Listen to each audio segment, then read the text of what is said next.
This morning I would like to use as a subject from which to preach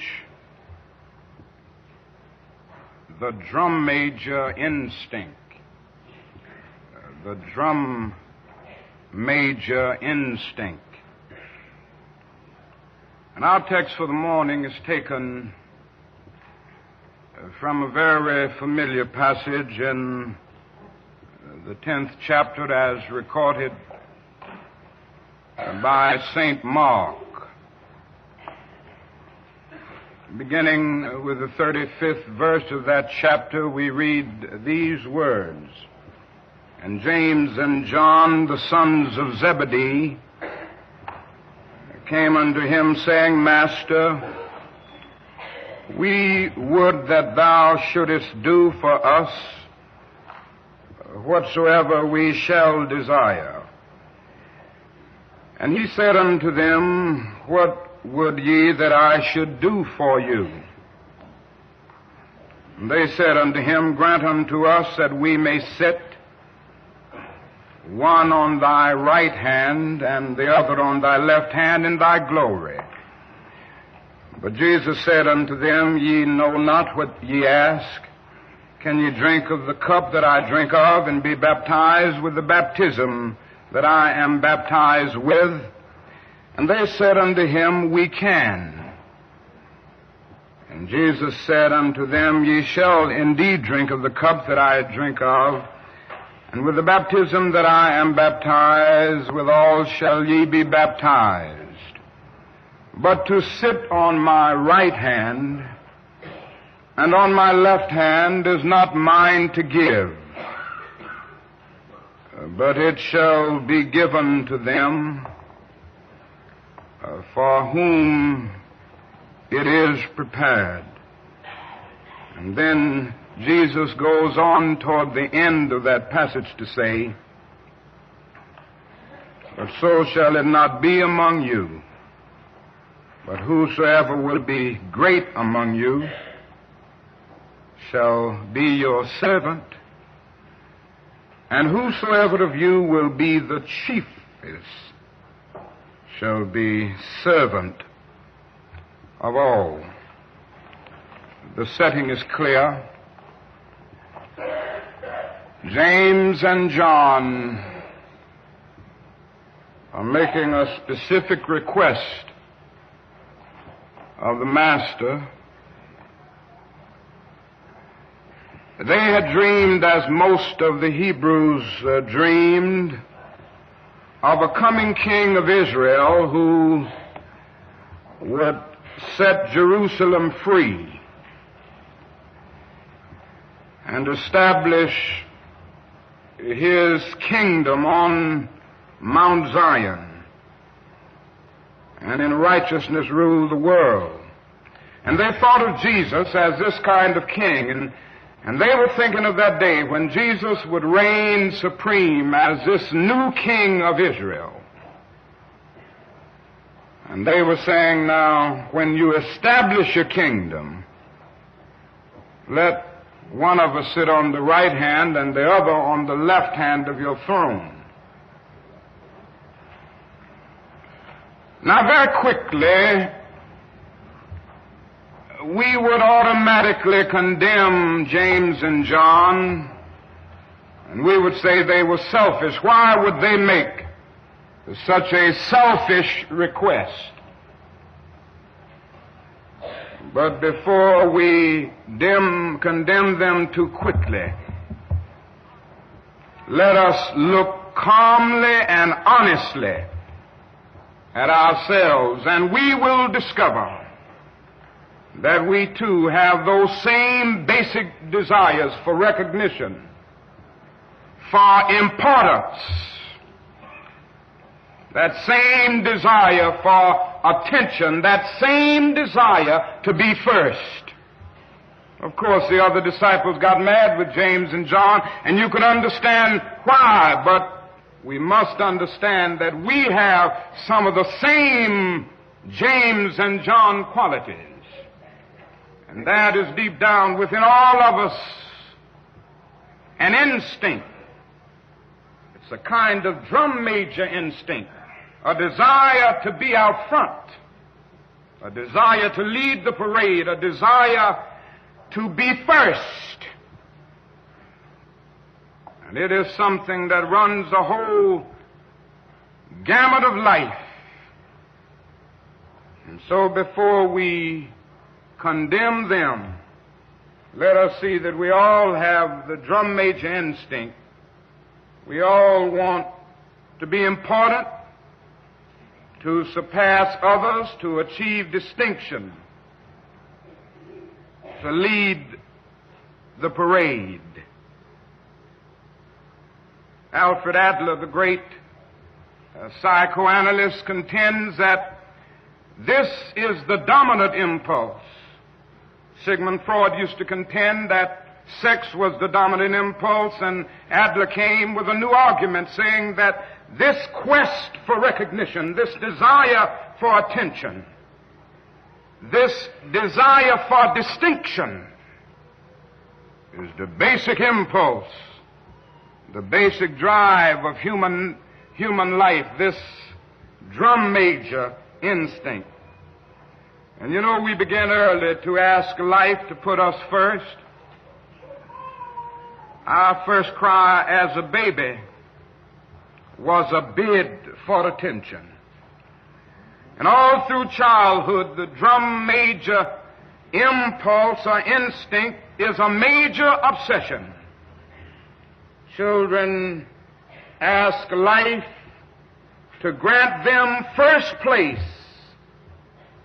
They are a little bundle of ego. They have innately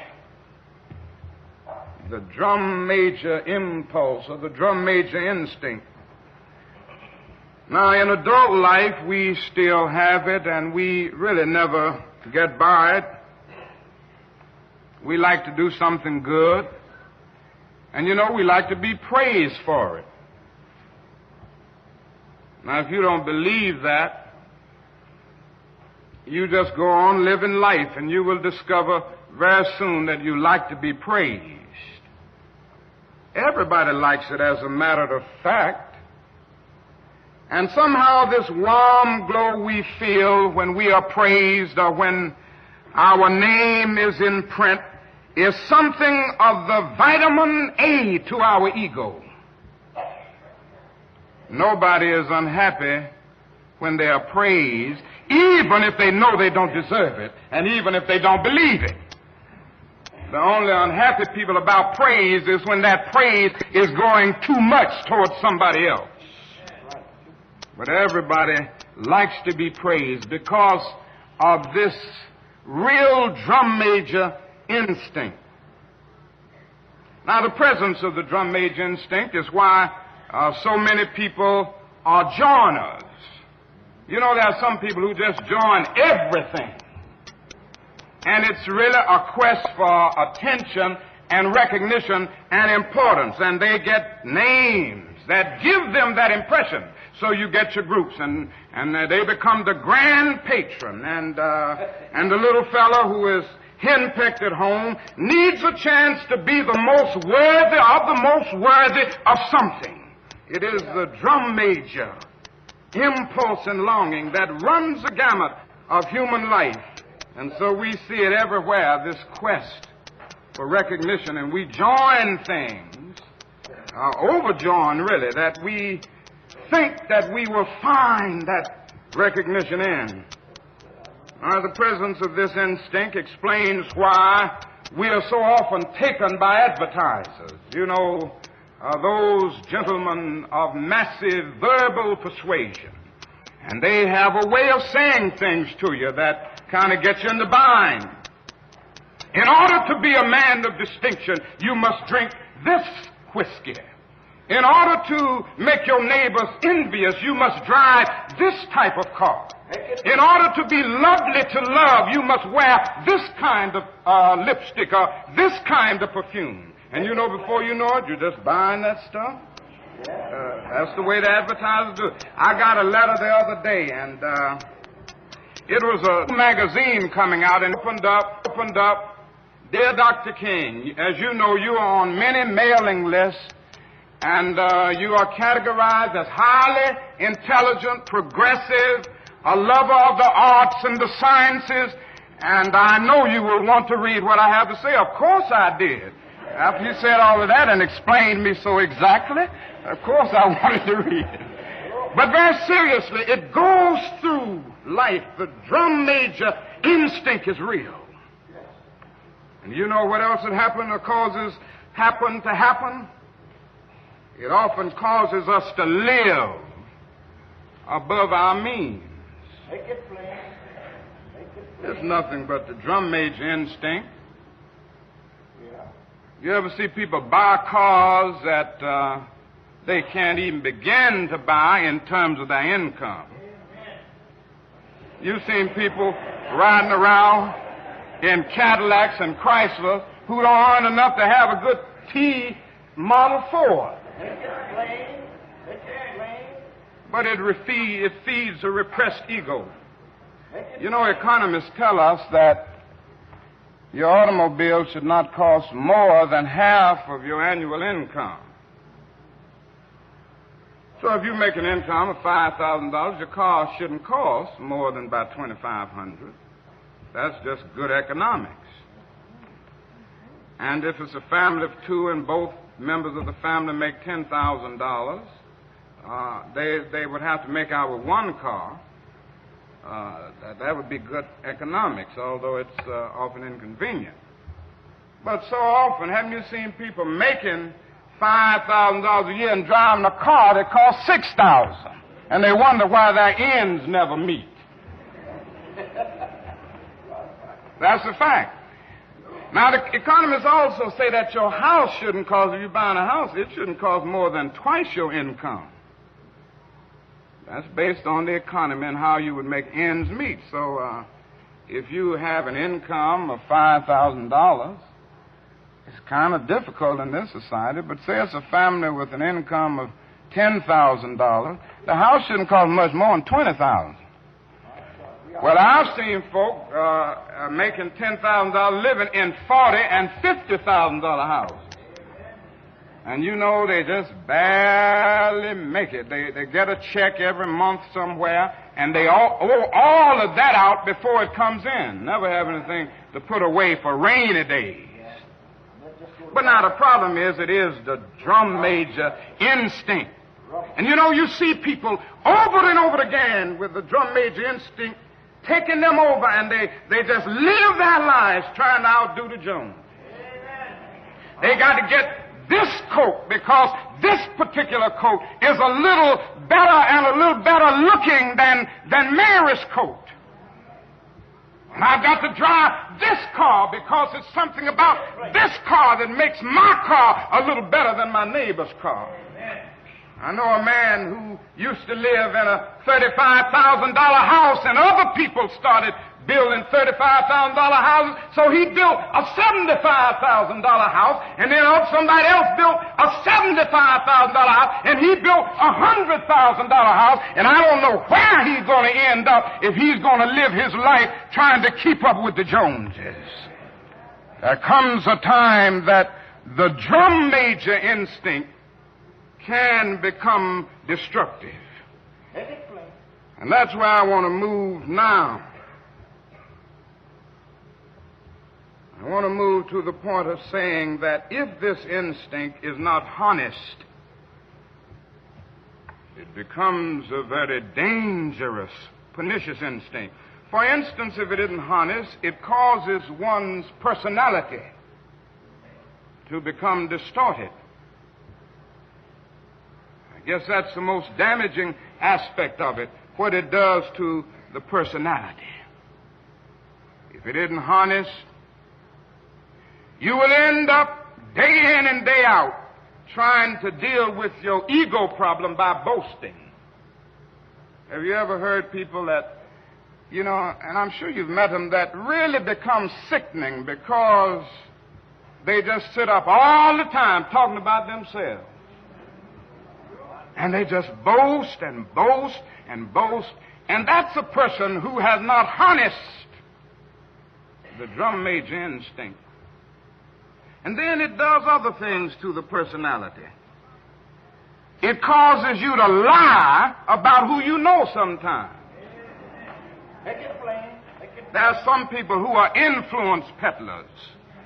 And in that attempt to deal with the drum major instinct, they have to try to identify with the so-called big-name people.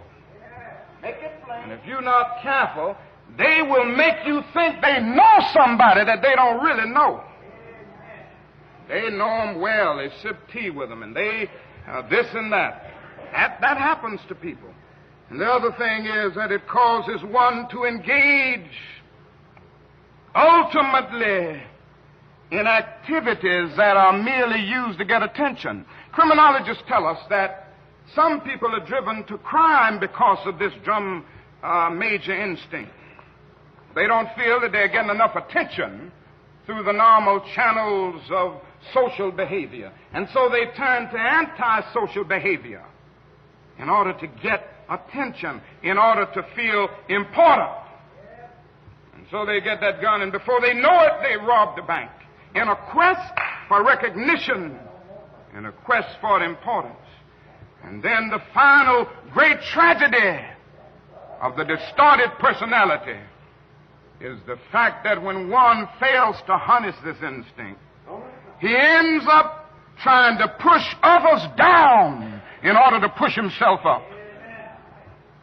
And whenever you do that, you engage in some of the most vicious activities. You will spread evil, vicious, lying gossip on people because you're trying to pull them down in order to push yourself up. Make it plain. The great issue of life is to harness the drum major instinct. Now, the other problem is, when you don't harness the drum major instinct, this uncontrolled aspect of it is that it leads to snobbish exclusivism. It leads to snobbish exclusivism. Make it plain. Now, you know, this is the danger of social clubs and fraternities. I'm in a fraternity. I'm in 2 or 3. For sororities and all of these. I'm not talking against them. I'm saying it's the danger. The danger is that they can become forces of classism and exclusivism, where somehow you get a degree of satisfaction because you are in something exclusive, and that's fulfilling something, you know. And I'm in this fraternity, and it's the best fraternity in the world, and everybody can't get in this fraternity. So it ends up, you know, a very exclusive kind of thing. And you know, that can happen with the church. I know churches get in that bind sometimes. Make it plain. I've been to churches, you know, and they say, we have so many doctors and so many school teachers and so many lawyers and so many businessmen in our church. And that's fine, because doctors need to go to church, and lawyers and businessmen, teachers, they ought to be in church. But they say that, even the preacher sometimes will go all through that. They say that as if the other people don't count. The church is the one place where the doctor ought to forget that he's a doctor. The church is the one place where the PhD ought to forget that he's a PhD. The church is the one place that the school teacher ought to forget the degree she has behind her name. The church is the one place where the lawyer ought to forget that he's a lawyer. And any church that violates the whosoever will let him come doctrine is a dead cold church, and nothing but a little social with a thin of religiosity. The church is true to its so it will let him come. Whosoever will let him come. And it does not suppose to satisfy the perverted uses of the drum major instinct. It's the one place where everybody should be the same, standing before a common master and Savior. And a recognition grows out of this that all men are brothers because they are children of a common Father. the instinct leads to exclusivist wanting, instinct, lead one feel, and can lead one to feel that because he has some training, he's a little better than that person who doesn't have it. Or because he has some economic security, that he's a little better than that person who doesn't have it. And that's the uncontrolled, perverted use of the drum major instinct. Now, the other thing is that it leads to tragic, and we've seen it happen so often, tragic race prejudice. This recording is briefly interrupted at this point. We see with our own eyes. In fact, not too long ago, a man down in Mississippi said that God was a charter member of the White Citizens Council. And so, God being the charter member means that everybody who's in that has a kind of divinity, a kind of superiority.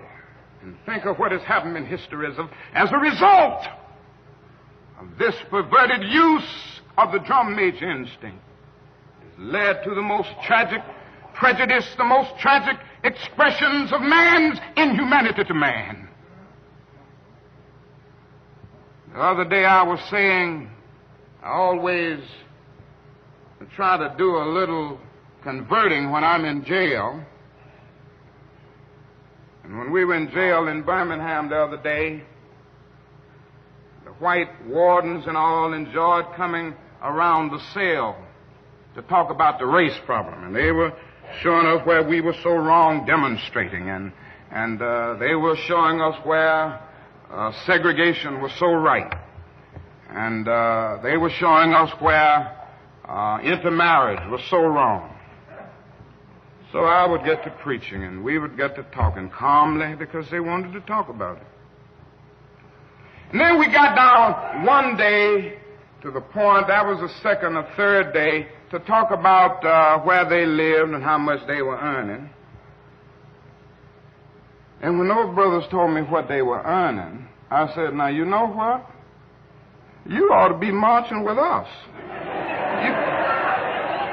You just as poor as Negroes.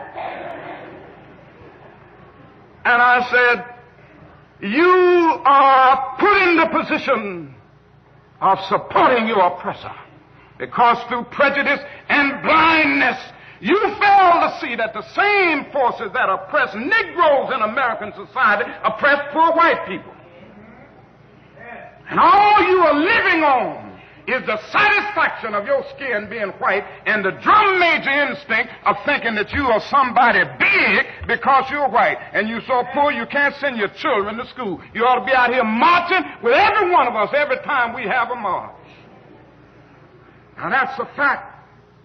The poor white has been put into this position where through blindness and prejudice he is forced to support his oppressors. And the only thing he has going for him is the false feeling that he's superior because his skin is white and can hardly eat and make his ends meet week in and week out. Now, not only does it stop, not only does this thing go into the racial struggle, it goes into the struggle between nations. And I would submit to you this morning that what is wrong in the world today is that the nations of the world are engaged in a bitter, colossal contest for supremacy. And if something doesn't happen to stop this trend, I'm sorely afraid that we won't be here to talk about Jesus Christ and about God and about brotherhood too many more years. If somebody doesn't bring an end to this suicidal thrust that we see in the world today, none of us are going to be around, because somebody's going to make the mistake through our senseless blunderings of dropping a nuclear bomb somewhere, and then another one is going to drop, and don't let anybody fool you. This can happen within a matter of seconds.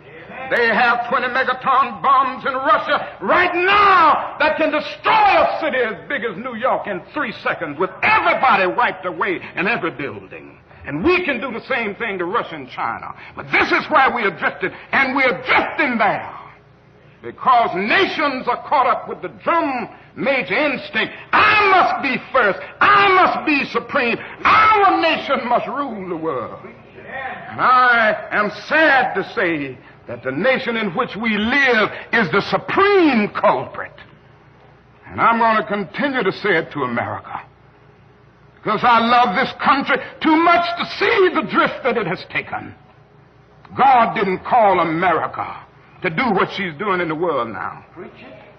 God didn't call America to engage in a senseless, unjust war as the war in Vietnam. And we are criminals in that war. We've committed more war crimes almost than any nation in the world. And I'm going to continue to say it. And we won't stop it because of our pride and our arrogance as a nation. But God has a way of even putting nations in their place. The God that I worship has a way of saying, don't play with me. He has a way of saying, as the God of the Old Testament used to say, the Hebrews, don't play with me, Israel. Don't play with me, Babylon. Be still and know that I'm God. And if you don't stop your reckless course, I'll rise up and break the backbone of your power. And that can happen to America. Every now and then I go back and read Gibbon's Decline and Fall of the Roman Empire. And when I come and look at America, I say to myself, the parallels are frightening. We have perverted the drum major instinct. But let me rush on to my conclusion, because I want you to see what Jesus was really saying. What was the answer that Jesus gave these men? It's very interesting. One would have thought that Jesus would have condemned them. One would have thought that Jesus would have said, you are out of your place. You are selfish. Why would you raise such a question? But that isn't what Jesus did. He did something altogether different. He said in substance, oh, I see. You want to be first? You want to be great? You want to be important? You want to be significant? Well, you ought to be. If you're going to be my disciple, you must be. But he reordered priorities. And he said, yes, don't give up this instinct. It's a good instinct if you use it right. Yes. It's a good instinct if you don't distort it and pervert it. Don't give it up. Keep feeling the need for being important. Keep feeling the need for being first.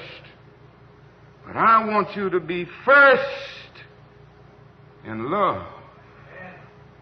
I want you to be first in moral excellence. I want you to be first in generosity. That is what I want you to do. And he transformed the situation by giving a new definition of greatness. And you know how he said it? He said, now, brethren, I can't give you greatness. And really, I can't make you first. This is what Jesus said to James and John. You must earn it. True greatness comes not by favoritism, but by fitness. And the right hand and the left are not mine to give. They belong to those who are prepared. And so Jesus gave us a new norm of greatness. If you want to be important, wonderful. If you want to be recognized, wonderful. If you want to be great, wonderful. But recognize that he who is greatest among you shall be your servant. That's a new definition of greatness. And this morning, the thing that I like about it, By giving that definition of greatness, it means that everybody can be great. Because everybody can serve. You don't have to have a college degree to serve. You don't have to make your subject and your verb agree to serve. You don't have to know about Plato and Aristotle to serve. You don't have to know Einstein's theory of relativity to serve. You don't have to know the second theory of thermodynamics in physics to serve. You only need a heart full of grace. Soul generated by love. And you can be that servant. I know a man, and I just want to talk about him a minute, and maybe you will discover who I'm talking about as I go down the way. Because he was a great one. He just went about serving. He was born in an obscure village. The child of a poor peasant woman. And then he grew up in still another obscure village where he worked as a carpenter until he was 30 years old. Then for 3 years, he just got on his feet and he was an itinerant preacher. And he went about doing some things. He didn't have much. He never wrote a book. He never held an office. He never had a family. He never owned a house. He never went to college. He never visited a big city. He never went 200 miles from where he was born. He did none of the usual things that the world would associate with greatness. He had no credentials but himself. He was only when the tide of public opinion turned against him. They called him a rouser. They turned against him. They called him a rabble-rouser. They called him a troublemaker. They said he was an agitator. He practiced civil disobedience. He broke injunctions. And so he was turned over to his enemies and went through the mockery of a trial. And the irony of it all is that his friends turned him over to them. One of his closest friends denied him.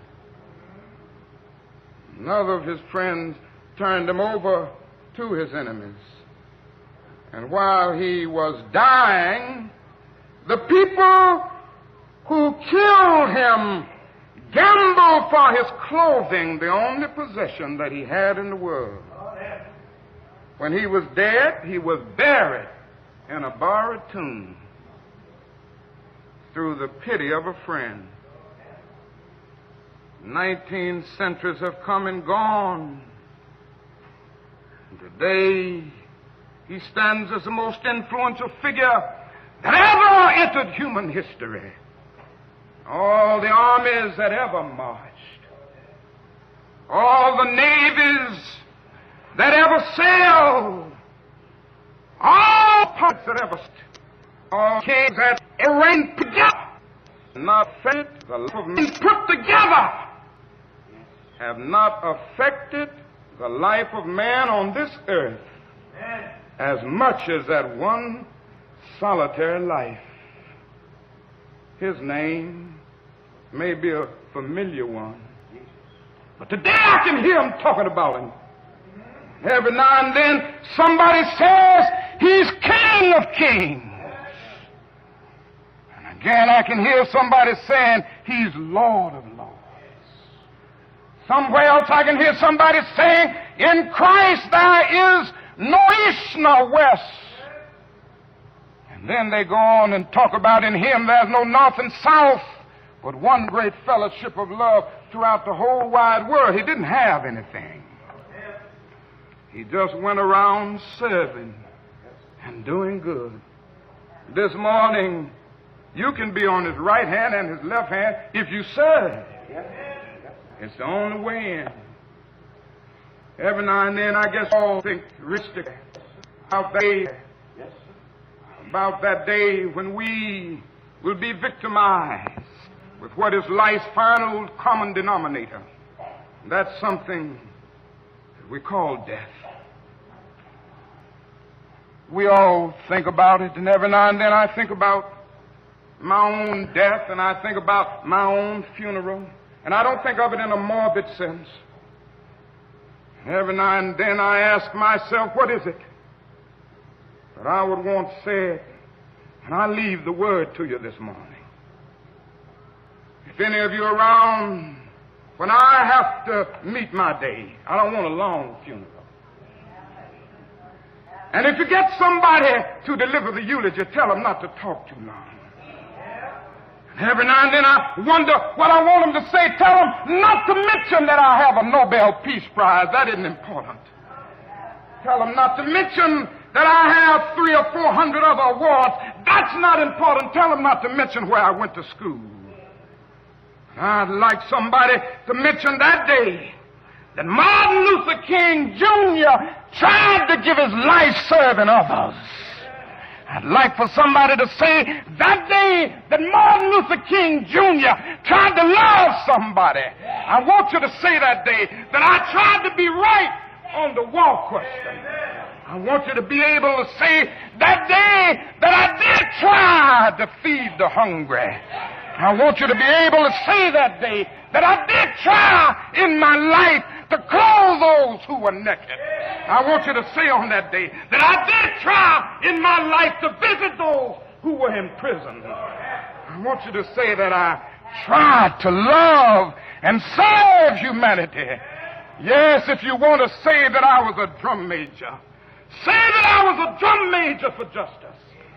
Say that I was a drum major for peace. I was a drum major for righteousness. And all of the other shallow things will not matter. I won't have any money to leave behind.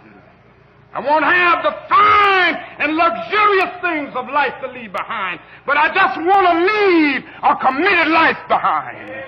And that's all I want to say. If I can help somebody as I pass along, if I can cheer somebody with a word of song, if I can show somebody he's traveling wrong, then my living will not be in vain. If I can do my duty as a Christian ought, if I can bring salvation to a world once wrought, if I can spread the message as the Master taught, then my living will not be in vain. Yes, Jesus, I want to be on your right or your left side, not for any selfish reason.